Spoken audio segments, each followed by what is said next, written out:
What's going on, Summoners? Welcome back to another ProGuides video. I'm Kangas, and today I'm discussing some of the most overrated picks on patch 11.3. The champs on this list are relatively popular, but when you look at the stats, you'll start to question why people are even playing them. So let's take a look.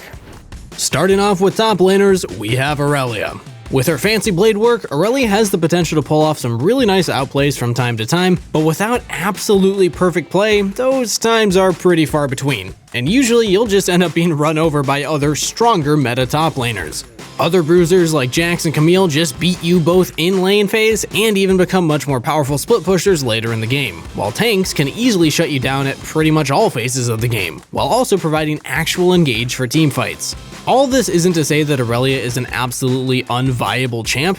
If you play her super well, you can certainly pop off with her. Just remember, almost all of the other meta top laners have the upper hand, both in and out of lane phase, so if you really want to force her to work, maybe you should consider playing her mid.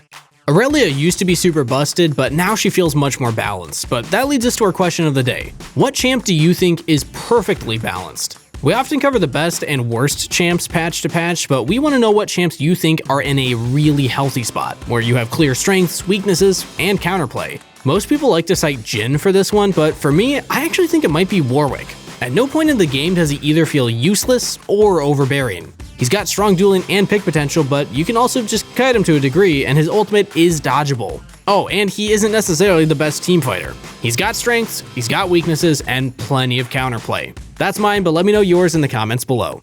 Our second overrated top laner is one that might surprise you because we see a lot of it in pro play, but trust us, it's Renekton. Renekton can feel great for the first portion of the game, where his high base damage, sustain, and overall easy to use kit for trading can easily help you bully your lane opponent. But as soon as lane phase is over, you immediately start to feel the effects of him falling off, as you find yourself being easily kited by mages and AD carries that you want to kill in teamfights. Meanwhile, the laner you worked so hard to shut down usually outscales you in one of two ways. If it's a bruiser, they just become stronger than you in the 1v1 side lane at around 2 or 3 items. If it's a tank, they just provide more in a team fight than you ever will. In a solo queue environment where there's no guarantee your team can close out a game just because you win your lane top, it just generally isn't worth playing a champ that falls off so hard.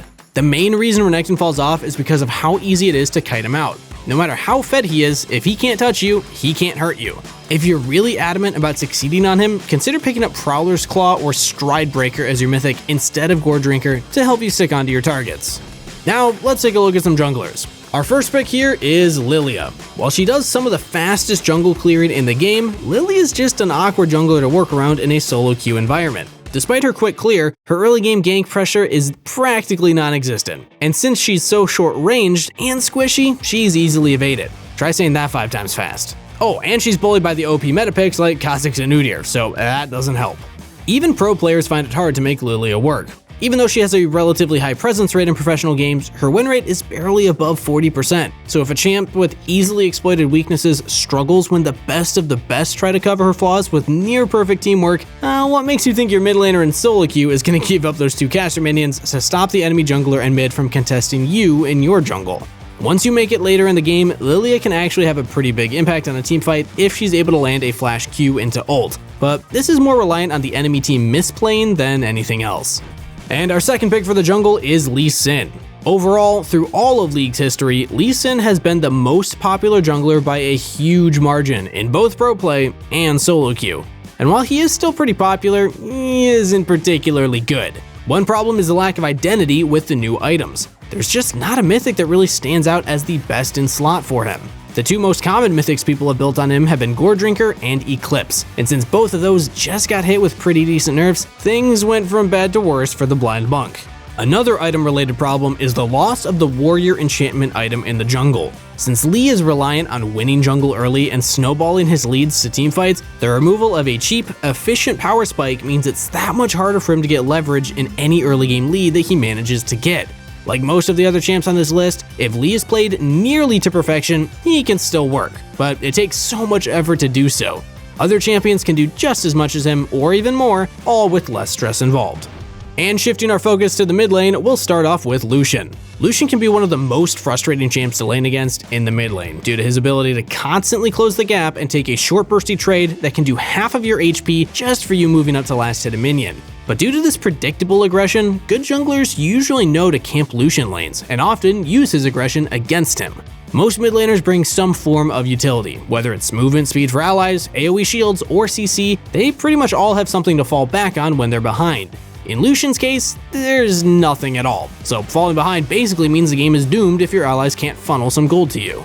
All of that said, Lucian is still a really powerful lane bully who, unlike Renekton, can scale into a pretty strong carry at 3 items if he maintains a lead. If you want to learn the ins and outs of Lucian mid, you gotta stop inting your chances of winning away by feeding the enemy jungler, so visit us at ProGuides.com. Our top tier coaches can teach you how to manage waves, when to look for trades, and more, so you can lane more like a challenger. So what Aurelia is to top, Sylas is to mid, but with even worse matchups. One thing most melee mid laners have going for them is the ability to go for all-in kills once they get their ult, but in Sylas's case, you can't really do that most of the time. To trade, you have to perfectly combo your abilities, and even then, you'll usually be on the losing end of it, taking tons of poke as you walk back to your side of the lane. And things don't get much better out of laning phase. Sylas is entirely reliant on his W's heal to stay healthy enough to continue fighting in drawn-out teamfights, but with grievous wounds being so easily accessible, there's usually at least 2 or 3 champions with it in the game. So with a less than stellar lane phase and meh team fighting, he doesn't feel too great to play right now. He's even worse if you picked him early in the draft, as the enemy team can avoid picking good ults for him to steal. Since his ult is the only thing he does have going for him, that happening is like a nail in the coffin, and you just shouldn't bother trying to make him work. Moving things down to the bot lane, the first champ we'll look at is Ezreal. He's been the go-to safe pick for AD carry mains and autofilled players alike due to his Q's ability to let him farm from afar and his E giving him one of the best escapes in the game. So if he's so safe, what's so bad about him? Well, for one, his playstyle of poke and kite doesn't really work in the current version of League that we play. What's the point of surviving if you aren't actually doing much damage while you're alive? Most games now have explosive, all-in team fights that end in a matter of seconds. In the same time frame that Ezreal would spend throwing out a few Qs into the battle, one of the stronger meta picks like Jhin or Kai'Sa could have easily melted an entire enemy or two. So it's not so much that Ezreal is objectively a bad champion by design, it's just that the current meta isn't so great for him. Even without buffs, it's likely he'll rise up to a better spot as the meta shifts more to his favor, but we aren't quite there yet, so pick a real AD carry for now. For our second AD carry, we have Aphelios. When played by a challenger level AD carry who fully understands how to use each gun and each combination of gun, Aphelios is actually a pretty good marksman. In fact, his only real weakness is his lack of mobility, but with a good enough team working to play around him and cover those flaws, he can easily hard carry games. But to put it bluntly, most of us just aren't good enough to make Aphelios work like that, and you probably won't want to rely on your teammates playing around you properly in order to be able to play the game. Remember, this is solo queue, so it's likely they're gonna just want to play for themselves. It's rare for us to hard gate a champ behind a certain rank, but it's my sincere recommendation to not try making Aphelios work until at least high diamond, if not master tier. It might have been 200 years to design him, but less than a year to nerf him to the ground.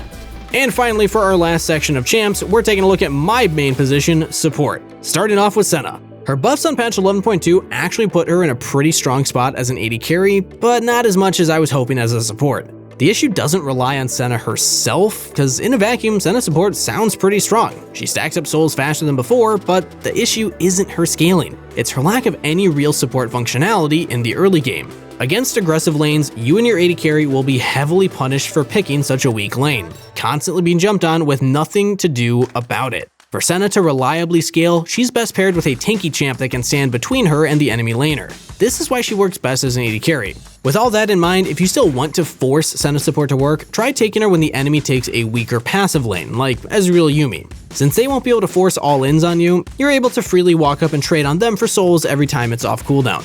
And rounding out our list, we have Karma. To understand why Karma is bad, you have to understand why other enchanters are generally strong. With Moonstaff being one of the most broken things in League at the moment, having an enchanter that can build it on your team is huge for your team's ability to fight 5v5s. Since you'll be playing for 5v5 teamfights, you want champs that have strong scaling, with their lane phase not mattering nearly as much as the mid to late game. And that's where my issues with Karma arise. Amongst the enchanters, Karma has arguably the strongest lane presence. Her mantra Q allows you to massively poke out enemies, and even gives all-in potential if you can land a root. But the trade-off is that Karma's scaling is pretty abysmal. Her Q becomes much less powerful as her base damage starts to fall off, and being an ultra squishy support, you don't really want to be in W range of enemy champs during teamfights. This means that Karma is left with a single supporting ability, her E. While the movement speed it gives can be nice for a champion like Hecarim that wants to engage or to help a carry kite away from danger, it just doesn't compare to the mega peeling, buffing, and survivability that other supports like Lulu, Janna, and Seraphine can bring to the table. And that wraps up things for our 10 most overrated picks on patch 11.3. Really hope you enjoyed the video, and if you did, like it, sub to the channel, and ring that bell so you don't miss out on future uploads. Also remember to let us know what champ you think is perfectly balanced in the comments down below. And one last thing, don't forget to check out our Discord in the description box below too. Can't wait to see you back in the next video, and until then, good luck on the Rift, stay hydrated, and I'll see you soon.